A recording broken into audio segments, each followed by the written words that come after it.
Banjara hills లో పాకిస్తానీ అబ్బాయిని ఒక ఇల్లీగల్ గా వేరే వాళ్ళకి ఉండడంతో ఇక్కడ పట్టుకోవడం జరిగింది. అక్కడ చెప్పండి అసలు ఏం జరిగింది ఇక్కడ మా ఆయన పాకిస్తానీ సిటిజన్ అండి. వాళ్ళ ఇంట్లో వాళ్ళు కూడా పాకిస్తానీయే. వాళ్ళ అమ్మ వాళ్ళ తమ్ముడు ఇంకా ఎల్టీవీ మీదనే ఉన్నారు.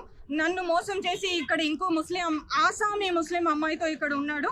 అక్కడ రెడ్ హ్యాండ్ గా వాడిని మేము పట్టుకున్నాము. ఇప్పుడు పోలీస్ వాళ్ళు తీసుకెళ్లి వాడిని రంగారావు పోలీస్ స్టేషన్ లో అప్పచెప్తున్నారు. ఇప్పుడు అక్కడికి వెళ్తున్నామండి కంప్లైంట్ ఇవ్వడానికి. ఎప్పటి నుంచి మీ పరిచయం ఉంది? ఇది నాకు ఆల్మోస్ట్ 13-14 ఇయర్స్ నుంచి వీడితో పరిచయం ఉందండి. వీడు 2010, 2011 లో 24/7 అనే కంపెనీలో పనిచేశాడు. ఆ 24/7 కంపెనీలో పనిచేసేటప్పుడు వాళ్ళ దగ్గర ఆధార్ కార్డు, పాన్ కార్డు అన్ని ఉందండి. వాడి దగ్గర అన్ని ఎల్టీవీ డాక్యుమెంట్స్ తోనే ఉన్నాడు. ఆయన వాడి దగ్గర ఒరిజినల్ ఆధార్ కార్డు అన్ని ఎక్కడి నుంచి వస్తుందండి చెప్పండి. ఆ ఆధార్ కార్డు అన్ని పెట్టుకొని వాడి ఎంప్లాయ్మెంట్ కూడా సంపాదించుకున్నాడు. ఎప్పుడు తెలిసింది అంటే? నాకు రీసెంట్ గా తెలిసిందండి. అదే కాకుండా వాళ్ళ అమ్మ వాళ్ళ తమ్ముడు ఇంకా ఎల్టీవీ మీదనే ఉన్నారండి.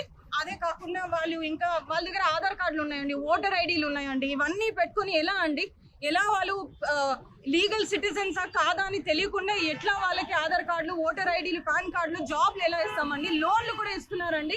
వాళ్ళు లోన్లు తీసుకుని ఇంకా ఉన్నారు. ఆ అబ్బాయి అయితే నా హస్బెండ్ ఫహాద్ ఎవరైతే ఉన్నాడో వాడి ఎడ్యుకేషన్ డాక్యుమెంట్స్ కూడా అన్ని ఫేకే అండి. అన్ని ఫేక్ డాక్యుమెంట్స్ పెట్టుకుని కంపెనీస్ లో పనిచేస్తున్నాడు. ఇప్పుడు ఇన్సైట్ సాఫ్ట్వేర్ అనే కంపెనీలో వాడికి 26 lakhs ప్యాకేజ్ తో వాడికి జాబ్ ఉందండి.